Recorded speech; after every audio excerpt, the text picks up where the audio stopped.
Havalar soğuyunca böyle kediler Ya ben tehlikeli. motorlara giriyor. Aman Ya, ama bir de indiremezsek o da sıkıntı. Ensesinden tut. İndi mi? Çıktı mı? He? Babana ya.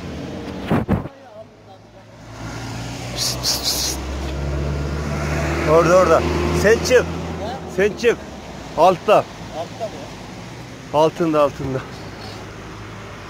Çıkar o kenara gel. Çıktı. Çıktı. Ama arabalar sinir onu ya. Ya tutalım diyor. Yok ondan tutamayız da. Şurada. Gel. Sen şöyle şey et.